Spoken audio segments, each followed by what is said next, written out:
All right, let's welcome Josh Dobbs to the stage this morning. Absolutely, Josh, we're glad to have you. My name is Jay Stevenson. I'm our next-gen pastor here at Bellevue, and I'm excited to be able to talk with you for a few minutes this morning, Josh. One of the things I want to do is set the stage for you to be able to tell your story, but also to kind of make sure you know who we're here with, what's our audience look like.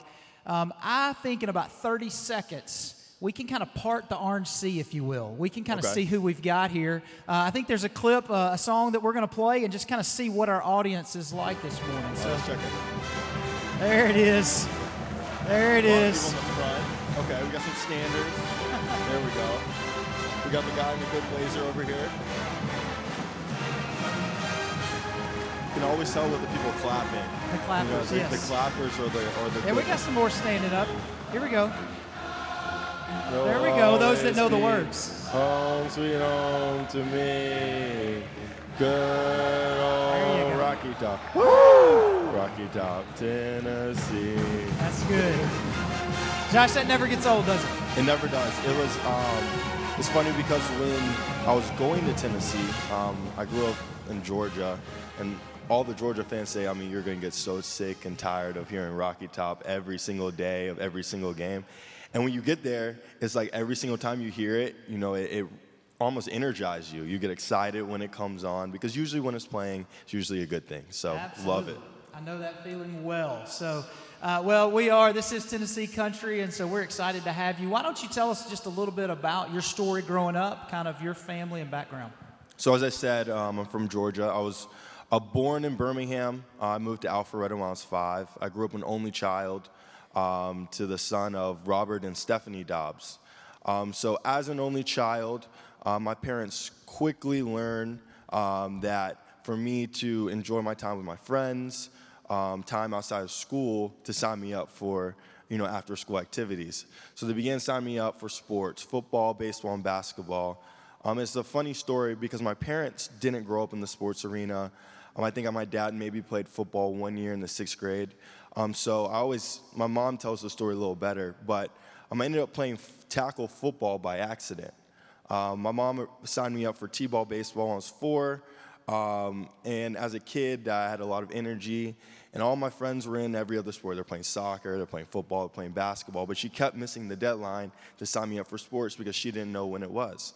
So she put me on the wait list for football, thinking that would be like flag or something. So she puts me on the wait list, and the lady calls her, 2 days before practice and said, hey, your son's made the list for the football team. Bring him out, get his gear, and get him sized up, and we'll get him ready to go for practice.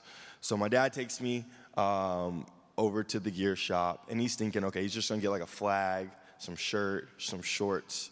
And we get there 5 years old, and they're sizing us for oversized helmets, thigh pads that take up the length of your hip down to your knee pads that go from your knee to your shin. Any dads out there for your first time playing tackle football, you know the story. So we get out there, and we're out there playing tackle football, just little bobbleheads running around at 5 years old. At 6, I began playing quarterback, and I kind of have played quarterback ever since. So I got signed up for tackle football by accident. But growing up, my parents, instilled in me early that, yes, love sports, yes, enjoy your time, yes, maximize your time on the field, but school comes first, and church comes before all. So I grew up in the church, so that's a little bit about my background, and I really thank my parents for helping and instilling the values in me that have helped me be successful both in the classroom, both on the field, and both helping me grow my relationship with the Lord and become a man. That's great. So your dad was not really an athlete growing up. So what did that relationship look like as you were going through sports and as you kind of are expanding those opportunities to be more competitive, him maybe not knowing sports or not having that history? What did that relationship look like growing up? Every step for us was really a learning situation. As I grew, they grew.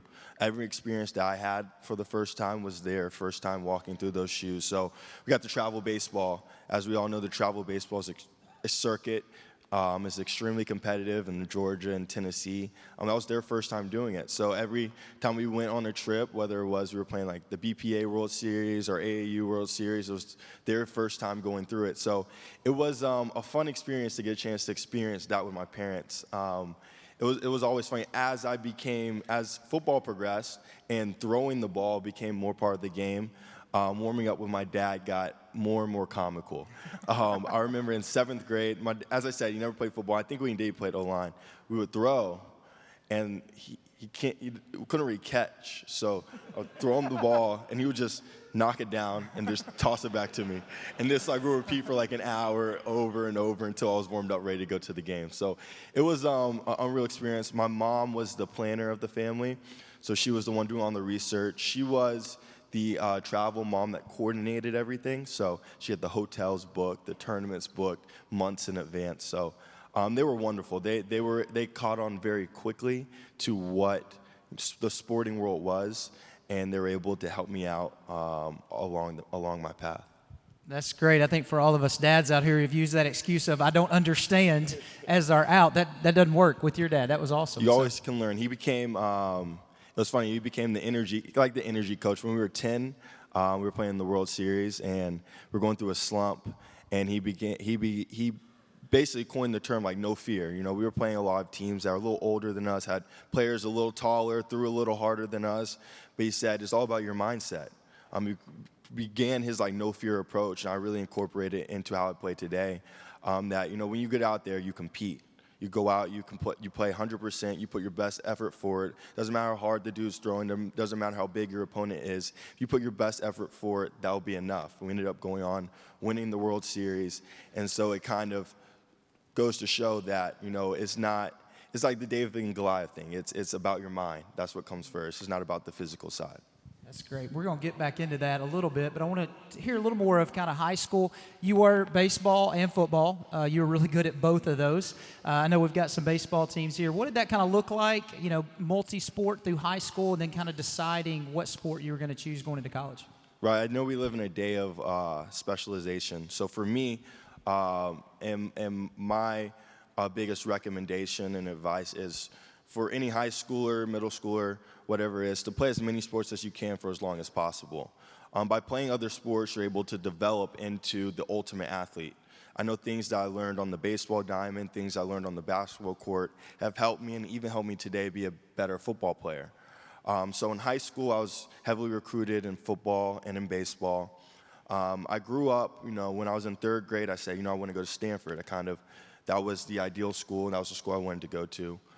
So throughout high school, I was playing football, playing baseball, gave up basketball sophomore year to focus on those 2 sports because of time.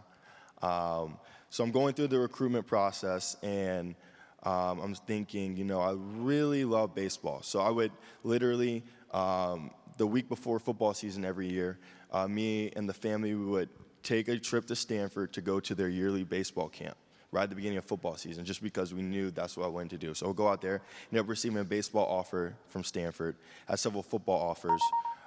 So I played both competitively throughout college, but I knew people always ask me, how do you decide between football and baseball?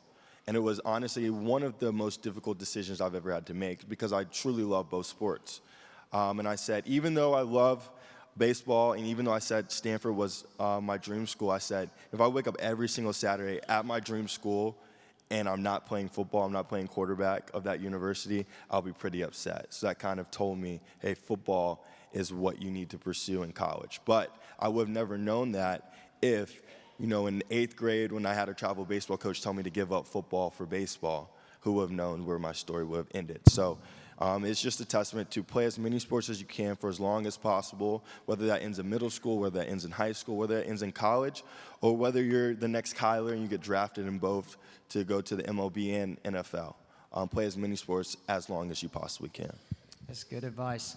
Well, you end up choosing Tennessee to play football. Division I football is pretty demanding on your schedule. But many of you may not know, you actually have an aerospace engineering degree from the University of Tennessee. You graduated with a 4.0. Minor in business, too. In what? Minor in business as well. My bad. A minor in business as well. So let's just ask the honest question. How in the world did you do that? in 4 years to be able to do both of those things and do them well? It was definitely God willing, a lot of faith, a lot of trust. But the biggest thing that I learned is to have a routine, have a plan in place. I knew going to college what I wanted to accomplish. I knew that if I wanted to accomplish a 5-year degree path in 4 years and then also be successful in the field, I would have to have a plan in place and have to go in prepared and proactive to accomplish my goals and my dreams. So a little rundown of what our daily schedule was. In season, out of season, we're very similar. On a daily basis, you wake up about 7 or 8, depending on the day. And class started at 8 or 9, depending on Monday, Wednesday, Friday schedule or Tuesday, Thursday schedule. So you wake up 7 to 8, breakfast, go to class. You're at class 8 to 9 till 2 o'clock. Basically doing engineering, business classes, whatever your degree requires. And then meetings for practice started at 2:30. So the trick was, meeting started at 2:30, but you have to be 15 minutes early, taped and ready for practice. So you leave class around 1:55, sprinting across campus, eating lunch like as you're going across campus. When I was in school, I had everything. I had like the hoverboard one year, I had the scooter one year, I had the Razor scooter, kick pushing across campus. So I had all different means of travel to get to practice as quickly as I can. So you get across campus, you're eating lunch. I would stop at Quiznos on the way, I had the same thing every single day. Get to the facility, get taped, dress for practice, get to my seat exactly at 2:15. You're sitting there, meeting begins about 2:20, because if you're on time, you're late. So if you're at 2:30, you're way late. So you get there, you're in meetings from about 2:15 to about 4 o'clock. After that, you have practice. Practice is 4:15, 4:30 to around 6:30. Then post-practice, you have your lift, you have treatment, you got to get your dinner, and then you go to study hall.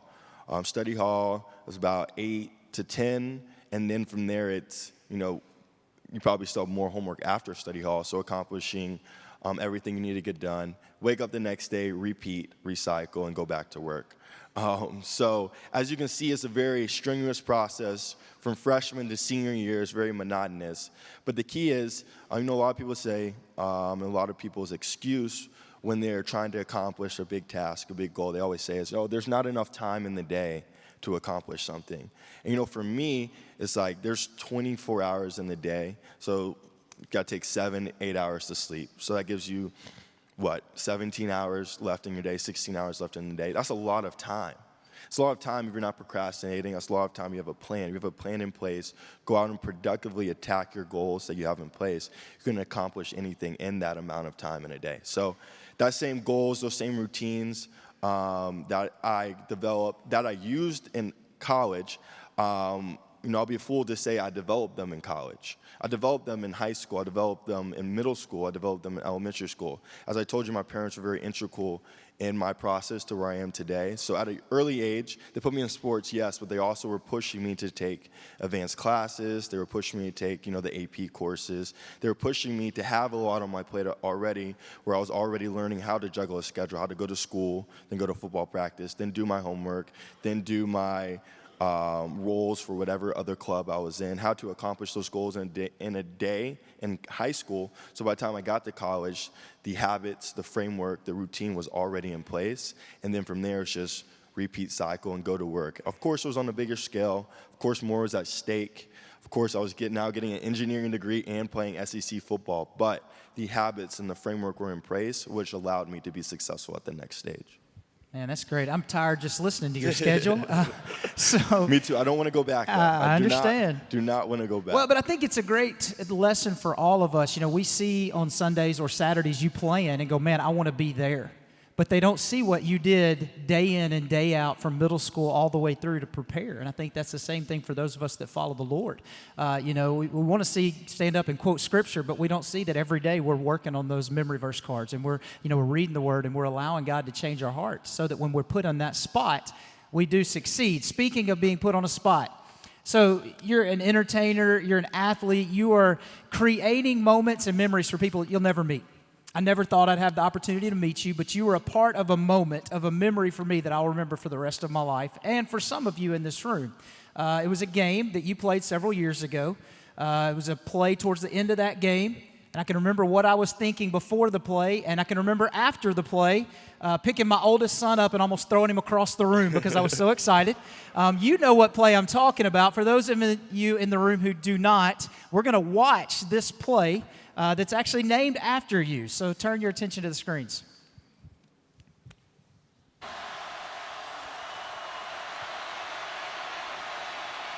Dobbs heaves it. They're bunched up in the end zone. It's tipped up. It's caught. It is caught. Jawan Jennings. Jawan Jennings.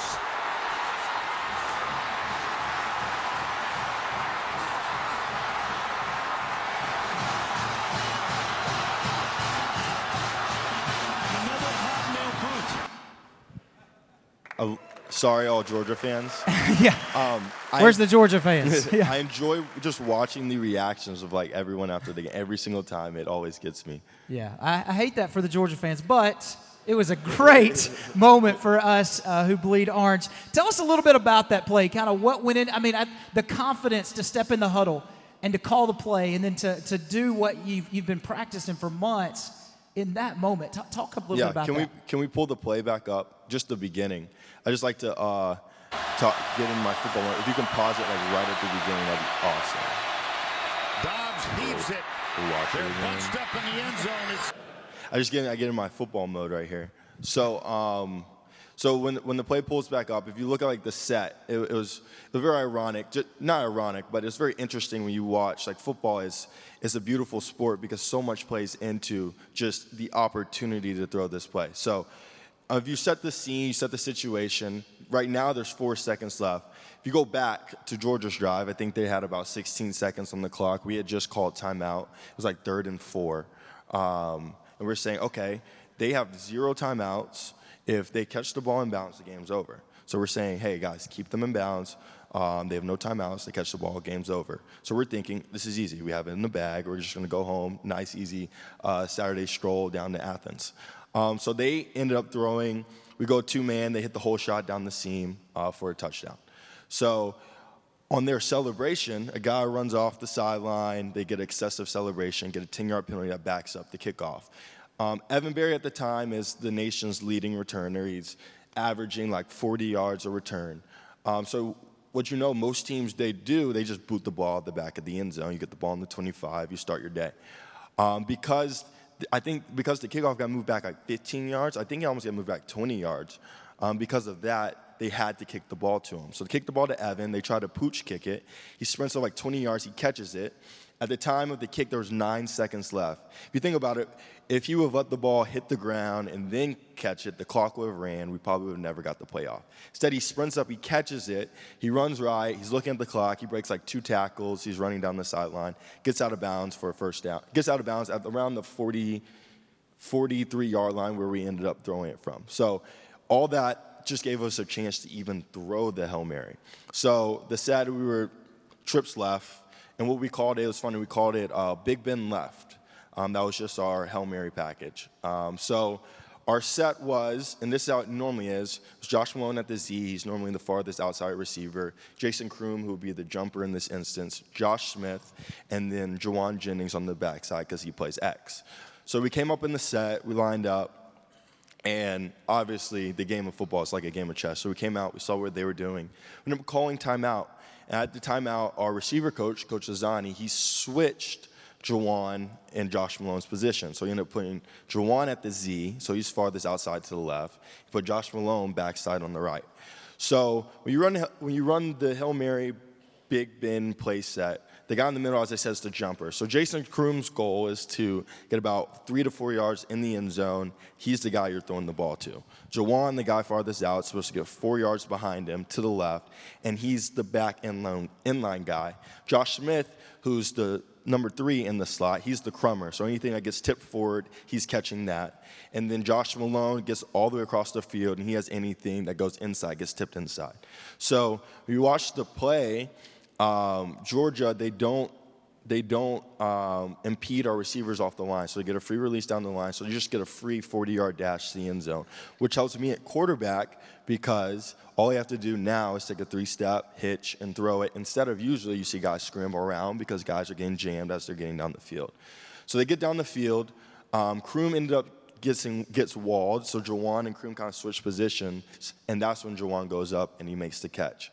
So it's amazing, like, to think about, like, that's a play we would practice every single Friday. You never really think you'll have to use it. You never really think, like, sometimes you're like, if we have to use it, we'll make it work. But you never really think you're going to be in that situation. But it's a situation that, as a kid, you always dream about, throwing the game-winning pass on the road, big SEC game, and just hearing the silence in the stands. There's truly nothing like it. So it was an amazing play. That's amazing. What was your mindset, though, going into the huddle? I mean, you've practiced this play. Everybody knows what they're doing, even when they switch. Okay, I know what I'm doing. But what is your confidence as you're speaking to your guys to run this play? You have the utmost confidence in the other 10 individuals as you look in their eyes. You know the O-line is going to give you the max amount of time to block. The running back's going to help out as much as he can. The receivers are going to bust their butt to get down to the end zone as fast as they can so you can get the ball up. And for me, once I see out of time, once I see the receivers are in position, my goal is to put it on the spot, and then it's their job to bring it down. So you talk about faith, you talk about trusting in your teammates. That's the ultimate definition of that. It's something you practice, you rep. So when the game comes, it's like, all right, all we have to do is go execute it.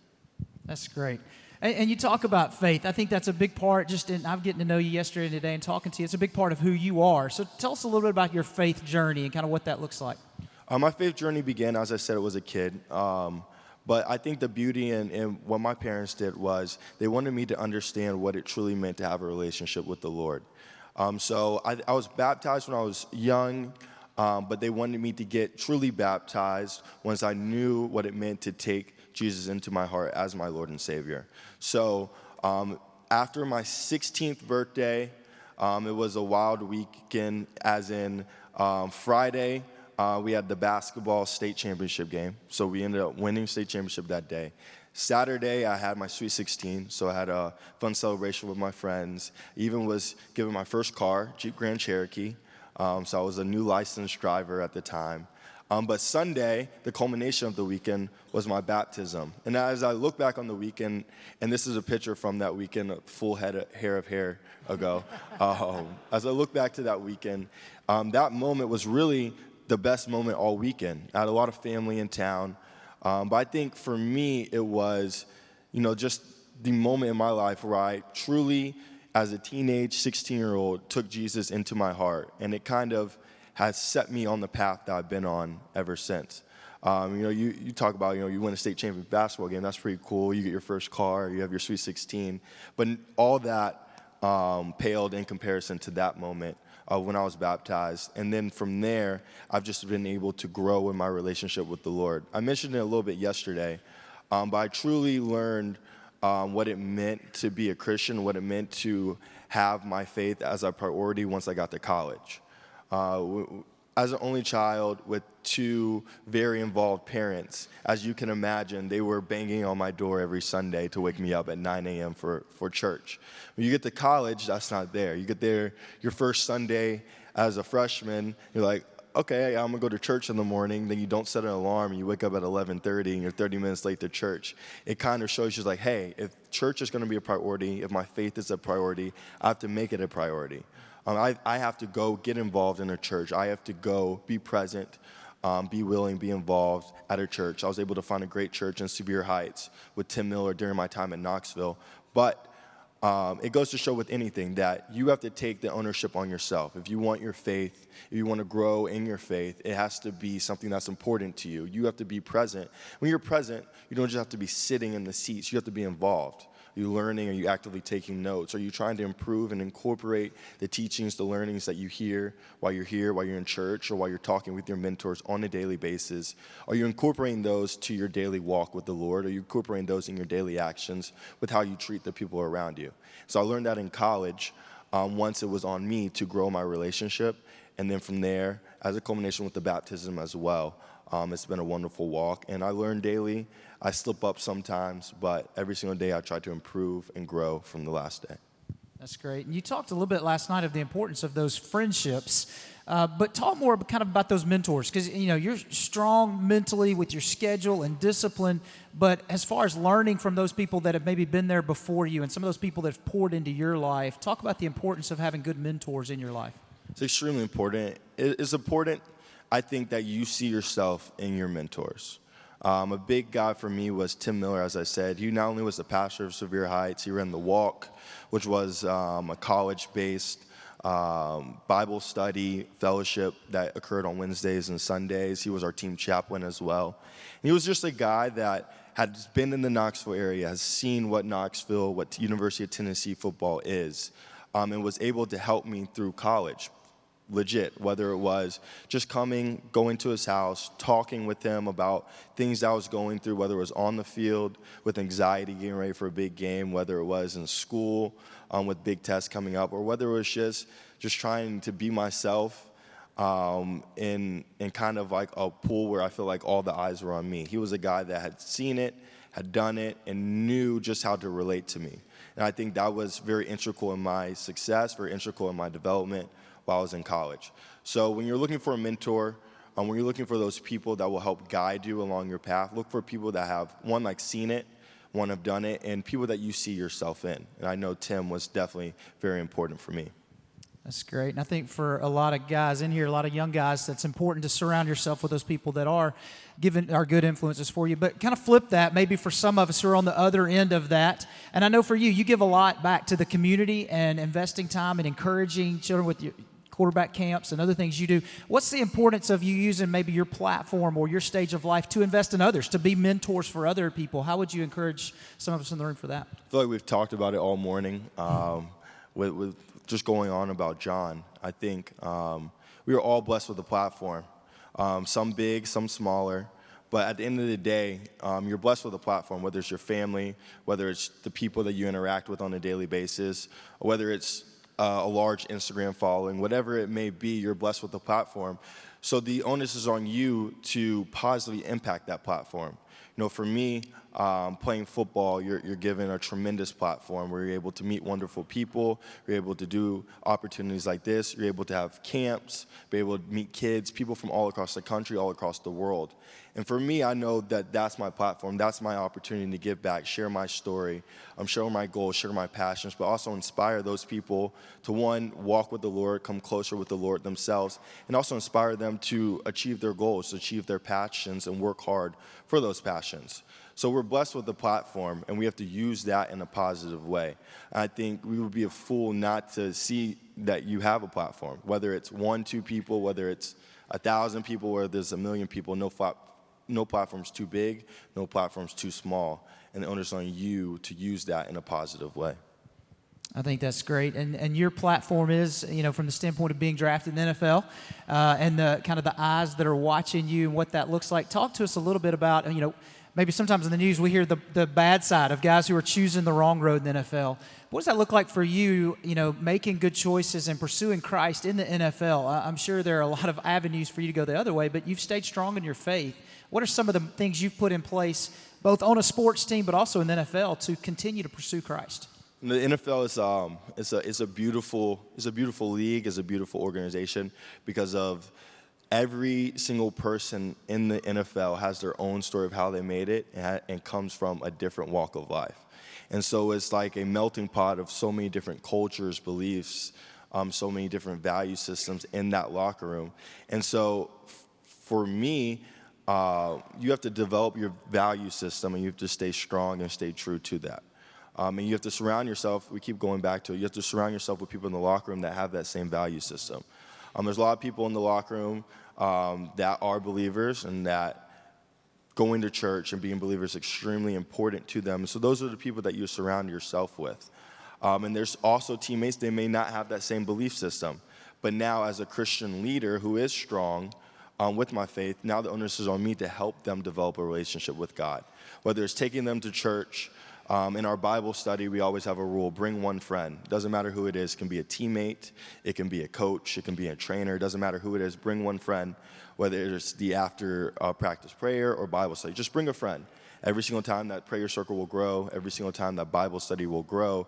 And every single time you're just inviting one more person to learn what it's like to have a relationship with the Lord. I think having that rule kind of has helped me develop into a Christian leader where I'm helping other people find Christ and find the Lord.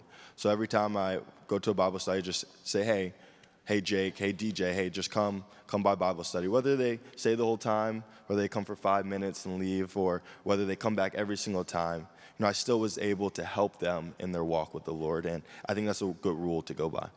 That's great. We talk a lot with our students about making those decisions before you're put in that situation. You walk into the locker room, I know who I'm looking for. You walk into your place of business, I know the people I want to be around. And I think that's so important in the NFL. I think as well, though, we talked a little bit about it. For your story, you were back up in Pittsburgh for 2 years and did really well there and were ready to go and then got traded. Got traded to the Jacksonville Jaguars.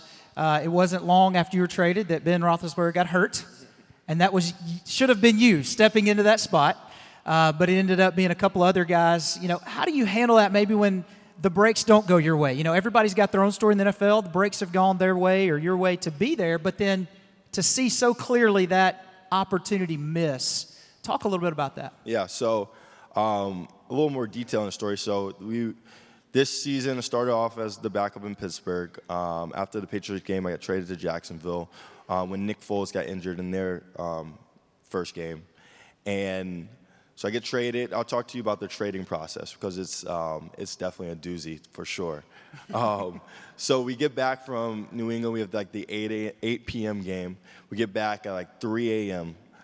So we have a team run at 1 o'clock. So I'm thinking, okay, I'm going to wake up at 10, get to the complex by 11, watch the game film from last night, get ready, get my lift in, and go run. So at 10 o'clock, I'm eating breakfast in my apartment. My phone rings, and it's a number that I don't have saved. So sometimes you're like, I'm not going to answer that, but for some reason I said, all right, I'm going to answer it. So I answered it, and it was the GM saying, hey, Jacksonville just traded for you. We're going to honor the trade. Come in, let's talk. We'll talk you through it and everything. So I go in. I'm like, wow. So I go in, talk with everyone in Pittsburgh, say your goodbyes, get back home, call Jacksonville. They said, okay, hey, what's the first flight you can get on? It's like 12:30. I said, what's the first flight they have? They go, well, there's a flight at 1:30. Can you make that? It's like, no chance. I can't make the 1:30 flight. So they said, all right, 4 p.m. flight.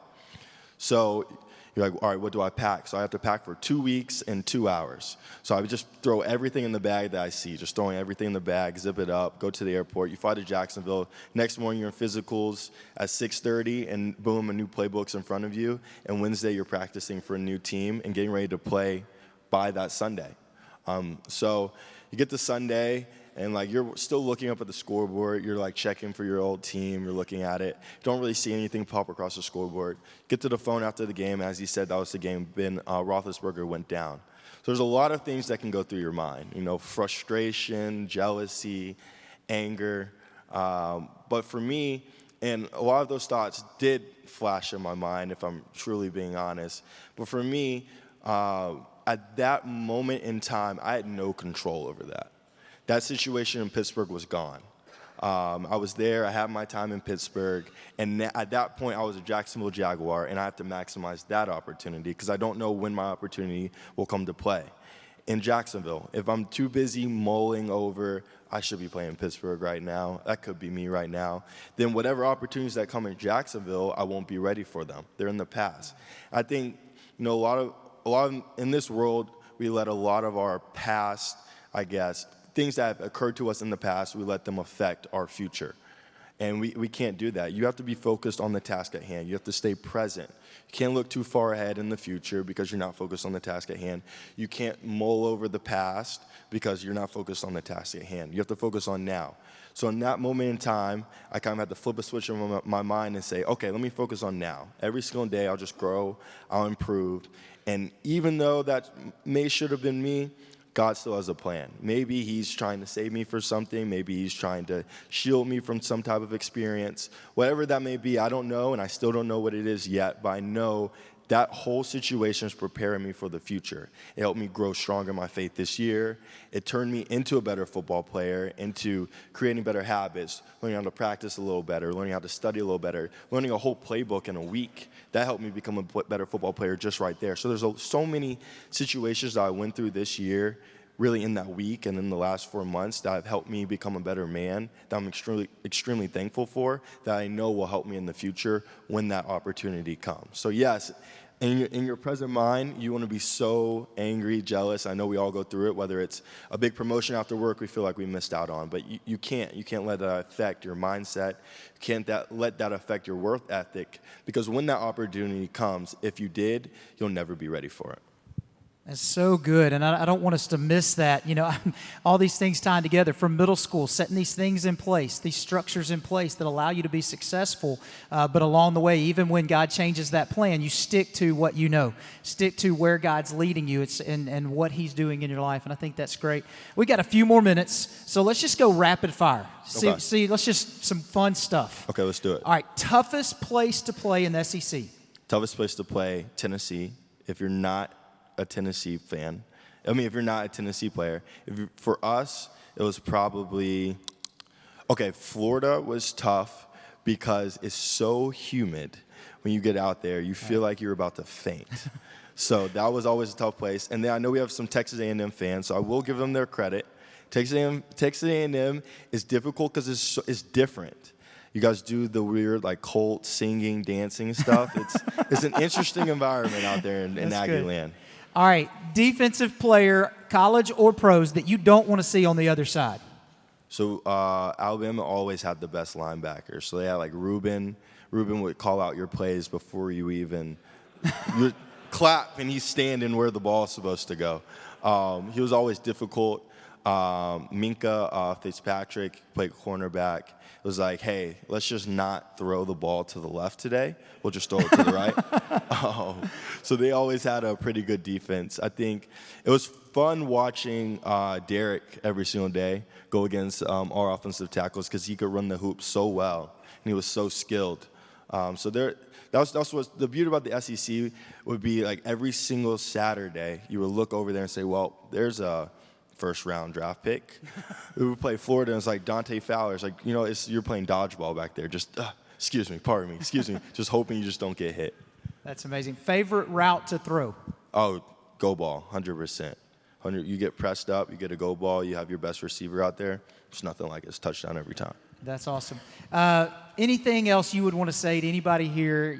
We've spent a couple days. You've kind of been a part of what we're doing. Any last words you would share with us this morning? The last thing I'll leave you guys with is, as I said, I started playing sports when I was super young, 4 and 5.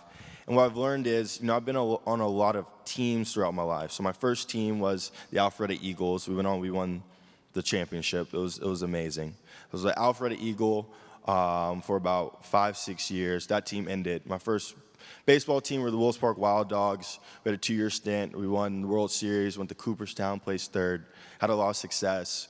That team ended at 12. My next team, I was an Alpharetta Raider for my high school. I was a Raider from the 8th grade till my senior year. Did a lot of great things as a Raider. That team ended. My next team I was a Tennessee Volunteer. Had a lot of success during my time at Tennessee. That team ended.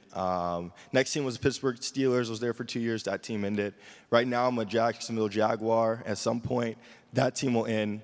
What I'm getting at is I've been on a lot of teams throughout my career, and every single one of those teams has ended or will end. But when I got baptized, when I was 16 years old, I joined Team Jesus, and that's one team that will never end. I'll be on that team for eternity. So thankful to be here. Thankful for you guys to allow me to share my story, share my testimony with you guys. I hope each of you was able to take at least one nugget from my story. Thank you guys for having me. God bless, and go Vols always.